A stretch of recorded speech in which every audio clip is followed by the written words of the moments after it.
we talk about it all the time. Like Heather, like the kids will repeat something back to us and we're like, it's working. Like, this is a great story.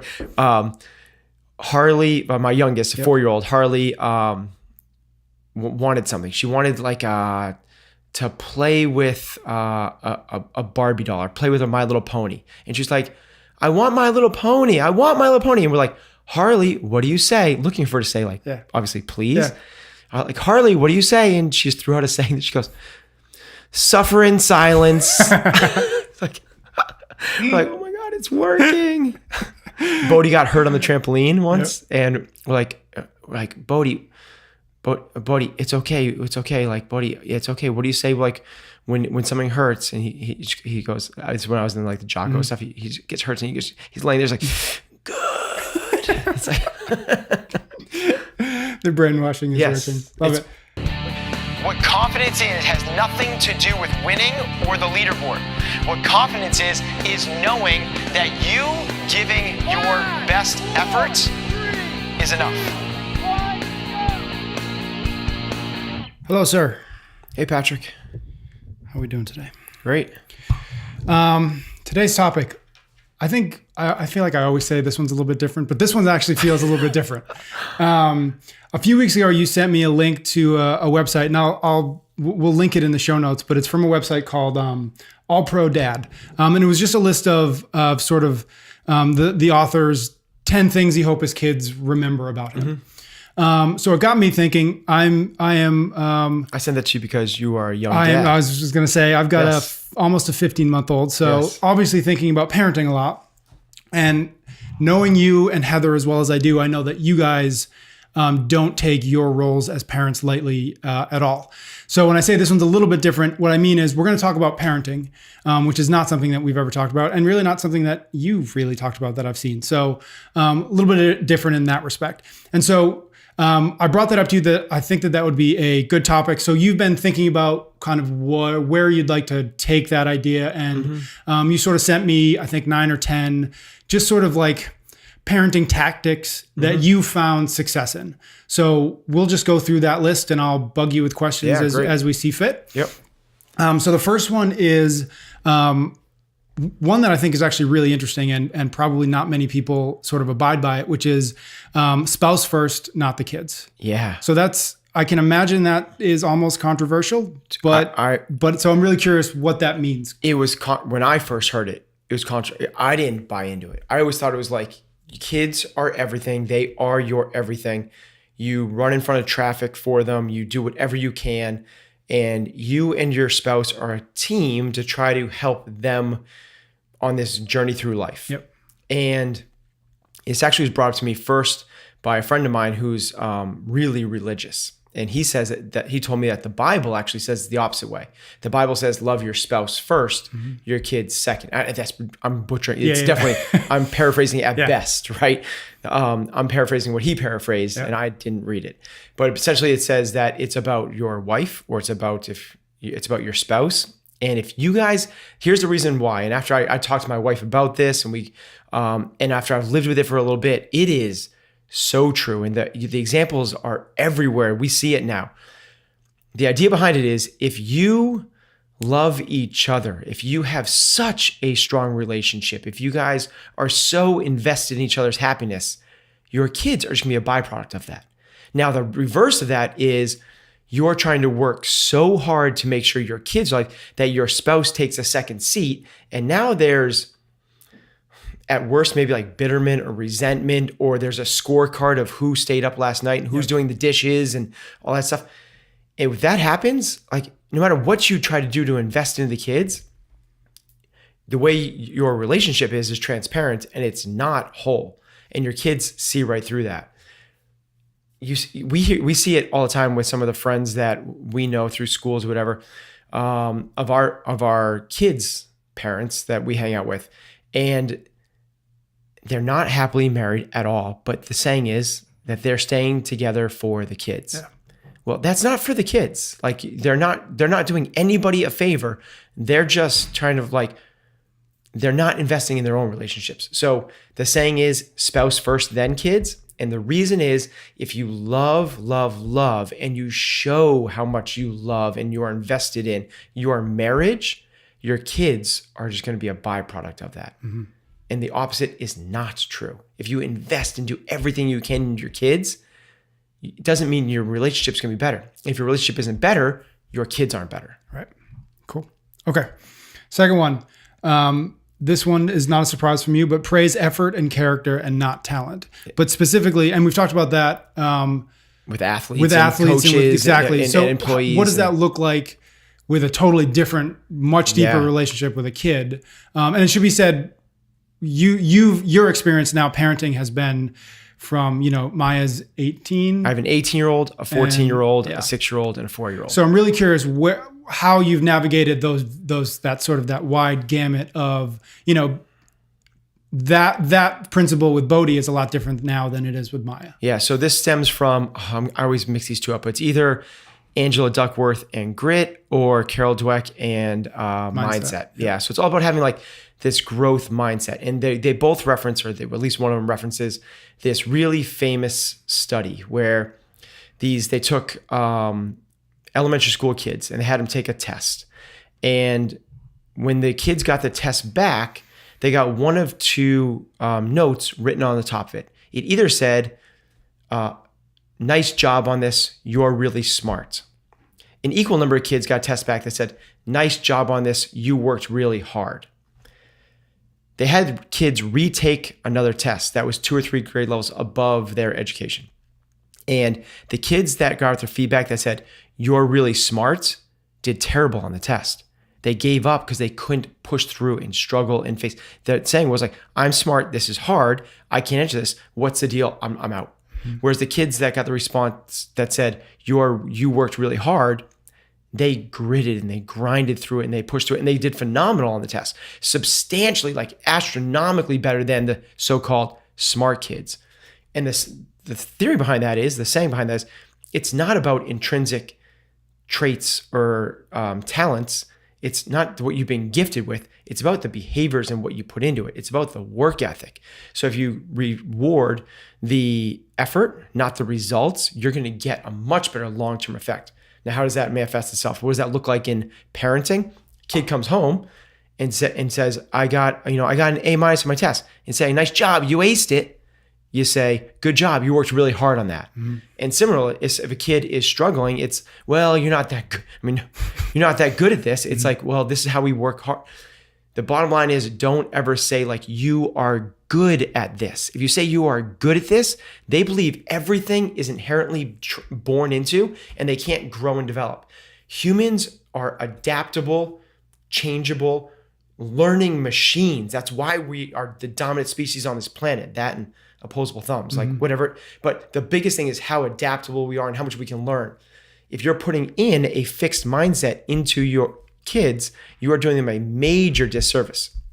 I grew up with a fixed mindset in a lot of different areas. Yeah. And it's domain specific, meaning like I grew up with a fixed mindset in terms of school. Mm-hmm. I thought that I was not smart. I couldn't read very well. I didn't do well in school at all. So I thought that I wasn't smart. But and similarly in sports, if I picked up a sport and did well, wow, you're really good at skiing. You're really good at water sports, windsurfing, whatever it is. Oh, you're not as good at baseball or whatever it is. It's as opposed to rewarding like, wow, you're working really hard at baseball. Good job. Wow, you worked really hard. You put a lot of practice into your skiing. Changes the game drastically for people. Have you found it to be a challenge since most of the world seems to want to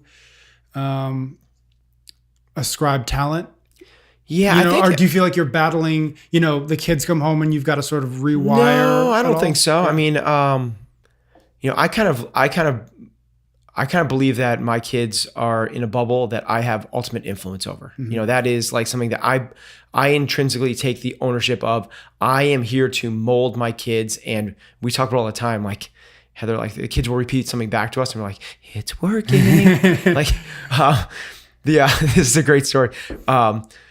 Harley, my youngest, a 4-year-old, Harley, wanted something. She wanted like to play with a Barbie doll or play with a My Little Pony. And she's like, I want My Little Pony. I want My Little Pony. And we're like, Harley, what do you say? Looking for her to say like, obviously, please. Yeah. Like, Harley, what do you say? And she just threw out a saying that she goes, suffer in silence.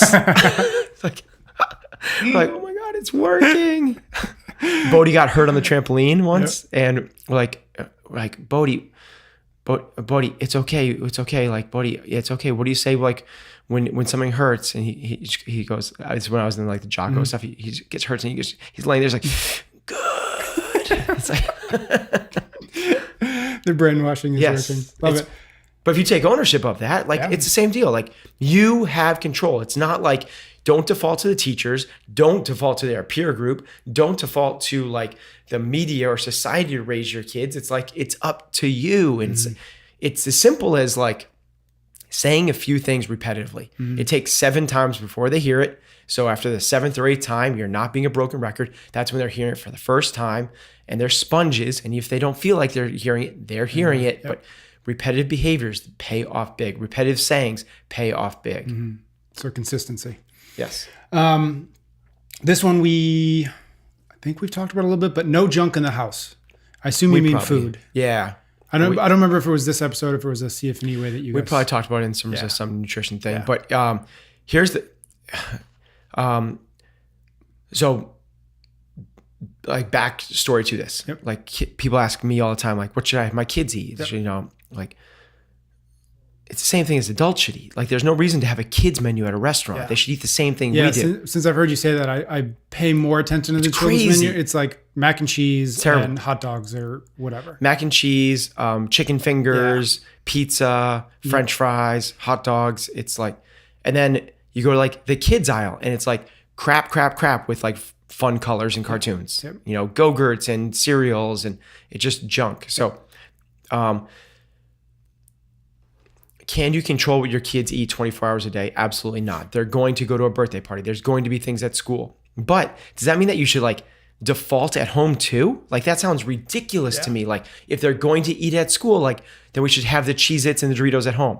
Like it's exact opposite to me. And other parents are like, well, aren't you afraid that they're going to binge it? It's like, well, yeah, actually, you're probably right. We should probably have some Marlboro Lights at home too as well. Because somebody will offer them a cigarette. Yeah, it's like just because like instill the good habits. So we don't do, and there's no junk in our house. Yeah. So someone will be like, you know, I want ice cream. It's like, okay, go for it. If you can find it, go get it. I want a cookie. Okay, go get it. It's like, there is no fights. They don't ask for it. It's literally, we never have a dessert and they never ask for it.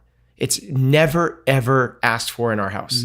Now they might ask for, what we do have is like tortilla chips. We do have like maybe like a perfect food bar or something like that. And they'll ask for things like that.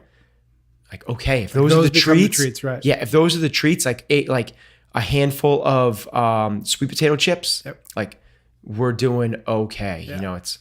Yeah, and in that in the CFNE Way episode, which is the podcast for the gym, you and Dan talk about this a little bit. And one of the things that I remember you saying is when you guys are out and maybe they do have a cake or ice cream or something, and then they sort of inevitably don't feel well. Yeah, you sort of reinforce totally. Here's why you guys, here's why you don't feel well. Yeah. And next time next time that they are presented with that, maybe they remember that, oh yeah, the last time I had a huge piece of cake, I did not feel so well. It's just neuroassociation, right? You associate. It's great if you can do this, like you're saying, brainwashing type thing. But if we let our kids, if we go out and we're with other families and they're having pizza, we let our kids have pizza. After the first or second slice, we say, do you really? We don't say don't have one. We're like, do you really want another one? I don't want you to get a bellyache. And then they associate like too much pizza with bellyache. And that's just like by itself. It's like, you can have another piece, go for it, but I just don't want you to get a bellyache. It's like, so you're just putting those things together. Yep. And it's the same thing. Like we go out and we were at a baby shower for one of our friends, and obviously there's tons of junk there. There was cookies and cakes and brownies and everything like that. And our youngest, Harley, had a cookie. And then after the cookie, she's like, I want cake. I was like, Harley, baby, you already had a cookie. I don't want you to get a bellyache. She's like, no, I won't get a bellyache. I won't get a bellyache. It's like, all right, let's have a bite of it then. And it's like, okay, well, we don't have a belly. It's like, I'm on your side. I'm doing this because I don't want you to get sick. And inevitably, they do. Like if they eat too much, and if they do eat too much, like what a great opportunity to reinforce like this doesn't make you feel good. Next one, follow through. So follow through is, I think we've talked about this or somewhere. I think it was just one of the most recent episodes. Yeah. So this is like what I learned from Heather so incredibly well. She's awesome at it. The follow through thing is the same thing with any relationship you have. Everything is built off of trust, right? And the best way to create trust is to follow through, which means I say, I do what I say and I say what I do. To Heather's thing is like, if there's ever a threat, if there's ever this, looming punishment, if you don't do this, I'm going to take away your blanket. You're not going to go to your friend's house. We're not going to go watch a movie. We're not going to, whatever it is. It's like a lot of parenting is just threatening. It's like, it's crazy, but that's like when you realize like you have to, incentivize the right behaviors, because you're trying to grow someone to become a civilized person in this society. And a lot of it becomes down to the appropriate bargaining chips. Yep. So if Harley and Bodhi are not sharing, they're yelling and they're screaming, and they're like, if you don't share the My Little Ponies, there's gonna be no TV on Saturday morning. And if they don't do it, we follow through. And there's no TV on Saturday morning. And I assume you remind them on Saturday morning why. Yeah, or that's probably not a good analogy, because it's like, well, let's say it is Saturday morning. Yep. Let's say it is Saturday morning, they're crying and they're doing this. And it's, if you do that, guys, I'm turning the TV off. And if they do it one little bit at all, because they're going to test. That's what kids do, especially toddlers. They test. They're trying to figure out the boundaries. And this is what causes bad behavior, is parents say, if you do that, I'm going to turn the TV off. And the kids inevitably, I guarantee they're going to test. They're going to do it a little bit. They're going to do like, let's say that they're literally like, one person's got the neck and the other person's got the tail of the My Little Pony, and they're screaming. And you take it and you put it into one kid's hands and you say like, this is Harley. She got it for her birthday. Bodhi, you can't play with it. If you do, I'm going to turn off the TV. I promise you, he's going to reach and he's just going to touch it. He's going to poke it just because I find the boundaries. If you let that slide, you can't be trusted because your word is gone. If you turn the TV off right then, and there's going to be it's going to be an exponentially worse situation in the short run. It's going to be harder at that 10 minutes. There's going to be more emotions flaring up, but in the long run, they believe what you say. And now I know that there is a hard line. It's black or white. Dad and mom are not gray. And if we test, it's going to go. And a big part of that, though. And I slide sometimes. And I slide. And I go into the gray area a lot. And I'm staring at him and he'll touch it. I'll just stand there like, Bodhi, like, why would you? I just said that. Like, what are you doing, buddy? Like, I don't want to punish you. I want you to watch TV. I want you to be able to do this. It's so hard to do it. But if you, and then you slide and you slide and you slide. But then, and you realize, like, I got to get back to the hard line. And once you get back to the hard line, it's amazing what happens in such a short period of time. The thing that I think is really interesting, that is you as the parent have to be willing to say, I'm going to enforce that, even though it's going to make the next half hour of my life, let's make it way harder than before. If you do that, we're not going to here's the other thing is, you don't want to, it's better to, I can't think of the word, but threaten. It's better. What's the word? I don't know if there's it's promise to a larger degree. Yeah. So it's better to make the promise in things that are not going to be intrinsically valuable or beneficial to them. So experiences are really good for kids. So it's better not to take away experiences. So don't say like, you're not going to the birthday party. Don't make threats you're not going to follow through on. Don't say we're not going to the Cape this summer. You're going to go to the Cape this summer. So if he does it and do it on things that you can follow through with, and say, you're not going to get your applesauce. You're not going to, I'm going to take away your blanket. You're not going to watch TV. Whatever it is. But don't say you can't play with your friends. You can't go to the birthday party. You can't go on the ski trip. Like those things you're not going to follow through on anyway. So don't make those threats, and don't take away experiences. Take away, what Heather's great at is, Bodhi, we were just down the Cape, and she got him this 100-piece army set. So whenever he does something bad, she's like, I'm taking one of your guys. so his army is diminished. So now he has got an army. Now he has an army of like 94. And she got him this like 2 days ago. So, and he's like, really no, smart. but she goes home Yep. and she, in front of him, takes it. And it's like, he's like, crap. He's losing forces. Yes. All right. Next one is be open and vulnerable, but never complain. This is the same type of thing as like whether you're in management or you're a coach or any leadership position.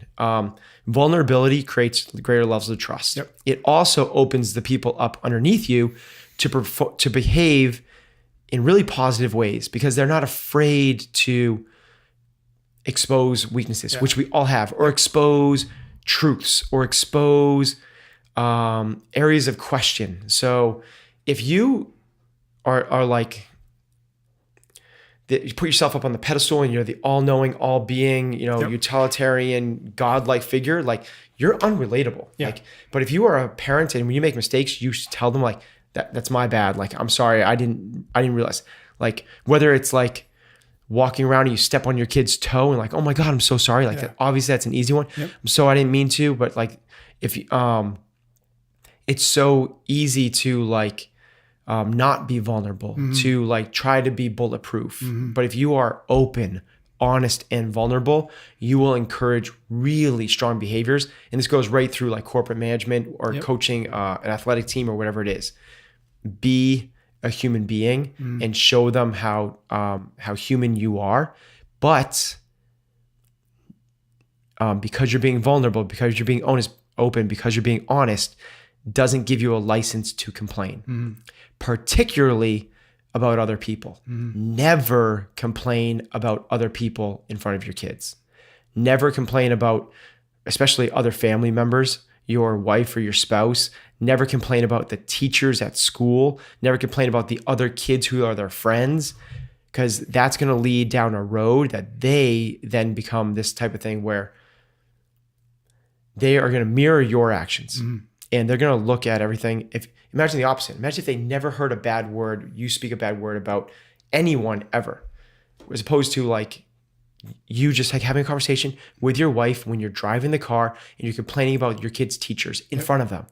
Now, how is your kids going to act with your teachers then when they go back? Because they're like, Mom and Dad said teacher doesn't know what they're doing, that they're not paying attention, that they are X, Y, Z. If you never make those comments, you don't open up that Pandora's box. Sympathize. So this is, I somehow stumbled into this by mistake. And then I came across some research later on that supported it. So toddlers, like 2-year-olds, are crazy to deal with. You have a 1.5-year-old, right? It's coming. And they talk about the terrible 2s. I think the 3s might be even like crazier. You can't rationalize. There's no rationalization. So I got to this point where my toddler would be like, whatever. Like I'm using My Little Pony all the time. But it's like, I want My Little Pony. I want My Little Pony. And like, we took it away for some reason. And instead of being like, Harley, we took away your My Little Pony because you were fighting with Bodhi. Do you remember doing that? I want My Little Pony. It's like, Harley, if you just listen to me, babe, you're going to get it back if you just stop crying. If you stop crying, I will give you My Little Pony. I want My Little Pony. You cannot rationalize. Instead, you sympathize. And I came across this research, which it's like the rational brain versus the lizard brain and the subconscious mind. And the best book I've come across in this is a book called Never Split the Difference, written by a hostage FBI negotiator who's turned it into business negotiations. And in business negotiation, we were told always humans are rational. We are rational beings, and we've tried to find the win-win scenario. No, we are not rational, and you win-win is probably win-lose. It's instead what you want to do is sympathize and just tell the person you understand where they're coming from. And once a person feels like you understand them, then they will listen. So I came across this like by mistake with Harley. She's like, I want My Little Pony. And instead of being like, if you stop crying, I'll give it to you. It was, I want My Little Pony. And it's like, you want My Little Pony? Yes, I want My Little Pony. I know, Harley, you want My Little Pony. I do. You want My Little Pony, don't you? You want My Little Pony back? Uh-huh. Okay, I know you want your My Little Pony. And she's off playing with Barbie. It's like, if you just go down that road of just like literally telling them, I understand you. And the way they talk about this in the business negotiation is you repeat back. It's called mirroring. You say things back to them, and then you label emotions. You actually tell them what they're feeling. It seems like you don't feel like my business can fall through on our promises. It seems like you have some questions about our pricing. It seems like you've experienced this type of situation before. And like when people are like, yes, I have. Yeah. You understand me. It seems like you're a man of great faith. Yes, I am. It's like, all of a sudden, now we're on level footing ground. That stuff is away. This person understands me. I don't even care what the deal is. Right. I feel like you're going to put my best interest in first. It feels similar to something we've talked about before, which is sincere listening or active listening, or very, very similar. It's a lot of the same stuff. Yeah. So from body language to eye contact. Even in tactful conflict resolution, to a degree is very similar to that. But that labeling, that sympathetic listening, like repeating back to people, telling them what they want, especially for toddlers who you will not ever be able to rationalize with a toddler. Logic into them. There's no logic. So instead, repeat back their emotion to them. You're upset because.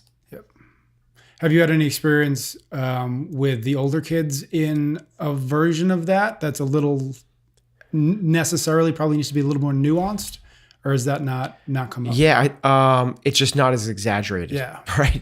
So they're not crying about My Little Pony. They're mine might be, but right. We're lucky enough that our 18 and 14-year-olds are studs, like not normal. People. They're like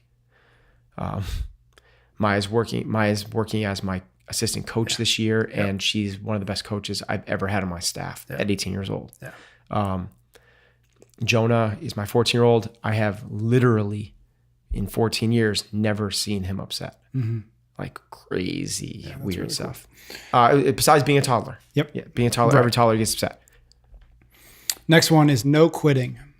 Okay, so this is like again the grit, perseverance, fortitude, all that stuff, creating but it's also has to do with creating a passion. And people are like, I just want my kids. I believe this. If you can get your kids to be really good at one thing, there's so much benefit to that because there's so much self-confidence. And then if they're good at one thing, they learn what hard work looks like and how. What age are you thinking like is when you? As they're getting in through high school is where I believe. But as young kids, it's important for them to try a bunch of things because you might not like gymnastics, and you might not like jiu-jitsu, and you might not like ballet, and you might not like swimming, you might not like soccer. But if you let people just start and stop, you're creating a quit mentality, which like once anything gets hard, I'm going to stop. And is like, you can stop anything you want to do, but you got to see it through the season. You committed to this. You can't stop until the season's over. If you signed up for T-ball, you're going to every T-ball practice. I know you don't want to go today. You made a commitment. This is what we're going to do. At the end of the season, if you don't want to do it, go for it. There's a great, I I'm forgetting her name. This is bad, but she's the most decorated U.S. gymnast ever. It's not Mary Lou Retton. It's much more, it's not Simone Biles. It's I can't remember her name. Nadia something. Anyway, she would come home from gymnastics practice, and her dad was her coach. And she would come back and she'd be like, I just hate gymnastics. I hate it. I'm never going back. And mom would say, you don't have to go back. You don't have to go back. You don't ever have to do gymnastics again, as long as you go back tomorrow. And then she would go back, and it's always tomorrow. And it was always tomorrow. You can quit as long as you go back tomorrow. And it's that kind of mentality. And like all of a sudden, you don't allow your kids to quit in the middle of something. You create some skills, and they start to get better at it. And those skills can develop into a passion. If it's a passion, it's something they can do and where they can blend. And here's kind of the idea behind this is, I feel like I've been lucky enough to create this blend where I have really good opportunities. I have some skill set and some talents from the years of pounding on the craft. And it's a passion. It's a thing I love in terms of what I do. Yep. If you create that for your kid where they are in a job that they go into in their early, late, mid 20s, whatever it is, or even in their early 30s, they can find that where they can blend the line between work and play. Like, to me, that's like the ultimate success in life. If you can, if work feels like play and you are psyched for Monday morning and you are like Friday and Thursday and Saturday all feel the same, like that's a great life. Yep. The way you do that is by getting ridiculously good at something that you can that you can make a living doing. Yep. Now, whether that's painting or violin or it's computer programming or it's soccer, whatever it is, get your kids to be really good at something, because I think there's so much value that goes into that work ethic and the confidence and what it means to have a passion. Yeah. And so when you see something resembling a passion in a younger kid, maybe early teens, do you talk to them about, let's try to focus on this thing that you seem really passionate about? Or like how, again, I sort of go back to the sort of the nuance of it, like how open and honest about that process and the value of that process are you? Or is it like, you and Heather say, he seems to be really into photography, and let's make sure we keep giving him opportunities to do that? Or is it both? Or neither. Yeah. I mean, it's like, I honestly, it's, yes, I think it's all those things. Yeah. It's probably something that, with our oldest Maya, we didn't have to do because she found it. And she was so, like, from age 8, she was the stud athlete, right? She was the best on her, every team she did, she was the best. So, we didn't have to do that. With Jonah, I think we kind of thought that was going to happen as well. Maybe we knew it wasn't going to be sports, but we thought it would happen with something else. And one of the reasons I'm kind of big into this right now is because we didn't do it with him. And he started something and he stopped. He started something. And once he got fairly good, and he's really talented. Once he got fairly good at CrossFit, he stopped. Once he got fairly good at magic, he stopped. Once he got fairly good at piano, he stopped. Once he got fairly good at writing music, he stopped. And once he got it's like, we didn't allow him. That's the story of my life for a long time. Yeah. So it's like, we didn't push, we didn't pursue, we didn't look for the next opportunity. And now he's going into high school, and now we're like, same thing with sports. Like, he started squash, it wasn't that, and it like got okay at the school, and then and now he wants to switch to another sport. It's like, I think that's time to push into one thing that he's shown some interest in, because most of us are not born with a passion. We find it, and if you don't find it, you develop it. And it's a matter of like doubling down on your strengths. We talk a lot in this about exposing weaknesses and working on your weaknesses, because it's inherent to what we do for our athletes. In terms of being exceptional at something, it's about doubling down on your strengths. And that's, I think, is really important for kids. Yeah. Next one is talk about money. I assume this is not to Harley yet, but yeah, so this is probably for older kids, but not necessarily it's not waiting until your kids going to college. Yeah. This is one of the books I read early on in my,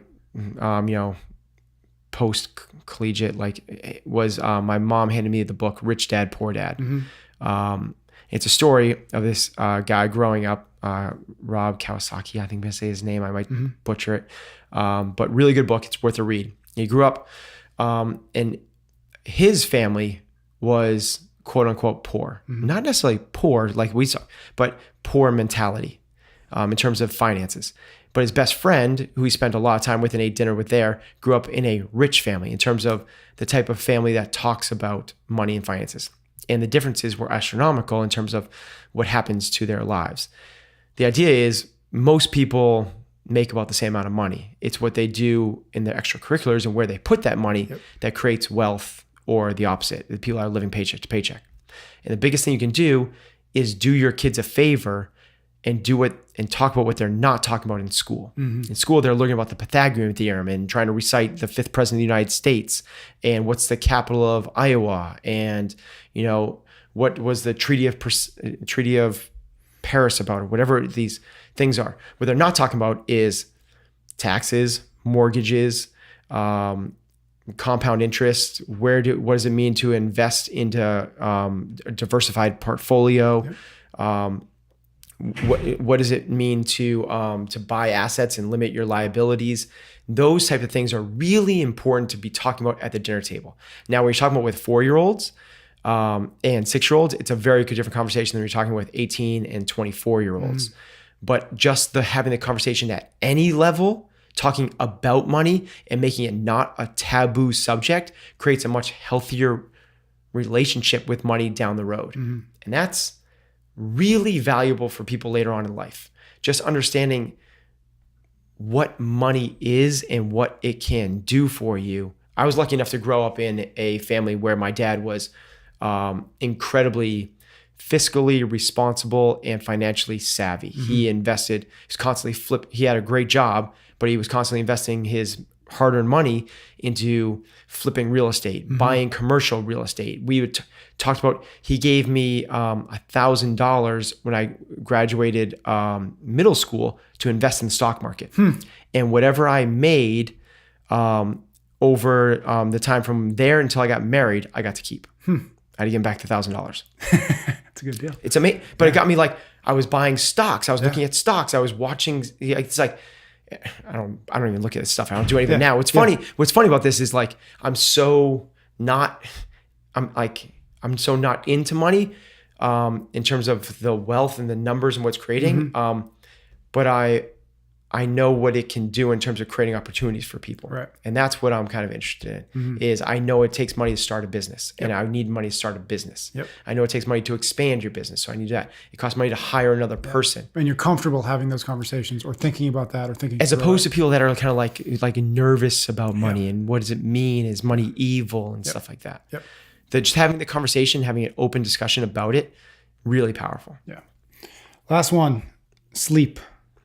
Okay, so this is, we've talked about sleep on this podcast before, so I'm not going to revisit all the stuff about sleep protocols and the importance of it.